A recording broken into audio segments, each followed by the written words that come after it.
depois do ganho, né? Bom, segundo o artigo 41 da Lei 8.213, o INSS tem 45 dias para começar a realizar o pagamento e a implantação do benefício, tá? O segurado deve considerar esse trajeto antes mesmo, né, de tentar um caminho judicial. É muito melhor você tentar conseguir por vias dentro do INSS, né, apesar da dificuldade, né? Você tem diversos dispositivos e recursos que você pode aí utilizar dentro do INSS para tentar reverter uma situação, no caso aí de um indeferimento, do que na justiça. A justiça é mais demorada, nós vamos falar sobre isso aqui no vídeo. No INSS, 45 dias depois da carta de concessão que você recebe, você vai ter aí, no caso, o retroativo pago já nos primeiros pagamentos, tá? Esse retroativo pode ter sido em função de erros internos no INSS, né? Que você tinha que estar recebendo o benefício porque você tinha todos os requisitos que o INSS exige, por exemplo, para a liberação de um benefício. É a carência, a documentação, a qualidade de segurado, e você preenchia os requisitos e o perito achou por bem aí negar o seu benefício. Então, a partir do momento que você consegue reverter a situação, você tem os atrasados para receber desde a data do indeferimento que você teve do benefício, né? Por exemplo, quem recebe o auxílio-doença, né, quando está passando por uma perícia, o segurado apresenta aí um quadro de incapacidade. De que forma, né? Através de documentos, né? Isso está no artigo 56 da Lei 8.213, tá? Documentação é essencial para você comprovar, tá, a sua incapacidade. É claro que o próprio corpo muitas vezes já diz, né? O estado psicológico, mental da pessoa diz, mas a documentação ela é muito importante, atualizada tanto no INSS como na justiça, tá? A carta de concessão ela serve para informar o beneficiário, né? Por exemplo, o cálculo que foi utilizado aí para chegar num valor, né? Por exemplo, dos retroativos, né? Na carta de concessão também vai estar especificando, por exemplo, o banco que foi depositado, a conta que está depositada e os valores e a partir de que data você pode movimentar. Nesse caso, você compareça no banco, né? A data da liberação com um documento oficial com foto, tá? Processo judicial, nós já falamos, né? É uma questão demorada, é complicada, muitas vezes pode dar algum problema, por exemplo, na falta aí de um documento, não é garantido, tá? Muitas pessoas falam, se o perito do INSS recusar o seu benefício, corre na justiça que você consegue. Você pode entrar na justiça já a partir do primeiro indeferimento que você tiver dentro do INSS, tá, pessoal? Você não é obrigado a utilizar os recursos, como nós falamos, né? Uma prorrogação, um pedido de requerimento, a junta de recursos.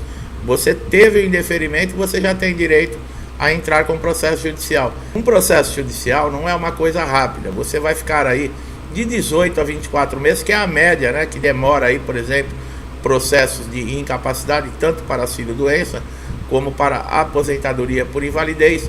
Vai precisar passar por perícia judicial. Inclusive nós temos vídeo aqui, acho que foi o vídeo anterior a esse, que nós falamos tudo minuciosamente, como funciona a perícia judicial, como você pode prevenir, por exemplo, para você não ter o seu benefício negado, porque o perito judicial, ele dá a decisão às vezes desfavorável, tá, contra o segurado. É o que eu estou falando, não quer dizer que você entrou na justiça que tudo está garantido, tá? E mesmo porque o INSS tem recurso. E no caso, se a decisão for desfavorável a você, você também pode recorrer. Porque um processo judicial não é fácil, tem que aguardar, passar por perícias judiciais, apresentar documentação, elementos, né, que comprovem a incapacidade dentro do processo, para o juiz analisar junto, perante a lei, para ter uma sentença, e isso demora anos. Quando ele consegue, muitas vezes, está feliz, está recebendo o benefício, em pouquíssimo tempo ele é convocado para um pente fino, para uma revisão no INSS, e o que acontece? Uma dessas perícias administrativas cessa o benefício, passa por cima da assinatura do juiz, da sentença do juiz, do laudo pericial, né, do perito judicial, e acontece esse tipo de coisa. Mas nós estamos aguardando aí uma decisão. Mas veja bem o que aconteceu no TRF1, né? Ele manteve a sentença que julgou procedente o pedido de restabelecimento de benefício de auxílio-doença concedido a um segurado que sofria aí de múltiplas doenças inflamatórias crônicas, né, que incapacitavam para atividades que demandam esforço físico. Apresentava também restrição parcial das suas funções laborais durante aí pelo período pelo menos de 6 meses. Dentro do laudo desse segurado se admitia, por exemplo, que ele estava realmente impossibilitado para exercer as suas funções e poderia ser reabilitado, tá? Encaminhado, no caso, para a reabilitação profissional, né? Para tentar aí se adaptar a uma nova atividade, tá? Estimando isso, que o INSS poderia fazer isso. Bom, como vocês viram, o que acontece? O auxílio-doença, nesse caso aqui, era um segurado que estava cheio de problemas de saúde.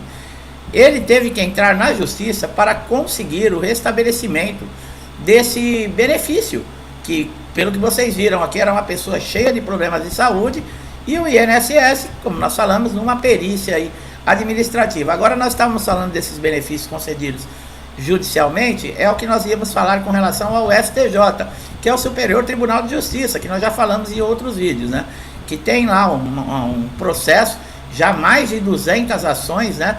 Que estão sendo julgadas num só processo, com relação a isso, o INSS cancelar benefícios que foram concedidos judicialmente.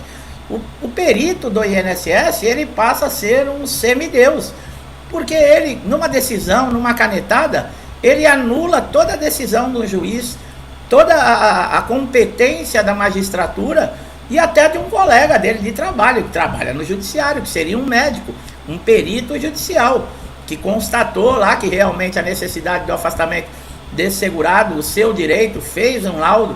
Quer dizer, todo esse período jogado fora, porque um semideus perito do INSS deu uma canetada. Nós estamos aguardando, ansiosos, para que o STJ julgue isso o mais rápido possível, de uma maneira favorável aos segurados. Os ministros que já proferiram voto, os votos foram favoráveis aos segurados. Caso termine assim, a favor do segurado, o INSS, para fazer um cancelamento como esse, não vai mais poder ser através de uma perícia, por exemplo, de um pente fino ou de uma revisão. Vai ter que entrar na justiça também para provar que esse segurado já não necessita mais receber o benefício e que a incapacidade dele não existe, tá? Como nós falamos, o juiz ele pode também desconsiderar o laudo pericial, tá? Não quer dizer que o laudo do perito é a palavra final. Por isso que nós falamos da importância da documentação, porque se o juiz ele não for olhar o laudo pericial, ele for desconsiderar, ele vai ter que ter outros elementos para poder analisar se está dentro da lei, se aquele segurado preenche todos os requisitos. Um dos motivos que nós falamos que muitas vezes pode ser que você não consiga ganhar um processo na justiça é com relação aí às 12 contribuições, que é a qualidade de segurado.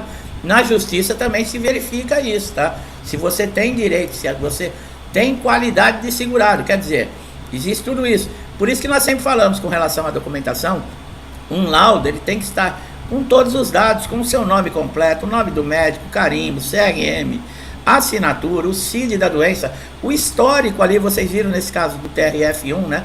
Que o próprio médico, ele dando a possibilidade ainda do INSS reencaminhar esse segurado, nesse caso aí, para a reabilitação profissional, para vocês verem como é importantíssimo. A documentação está em ordem, e os dados do médico, a data, o seu nome, o CID da doença, isso é essencial.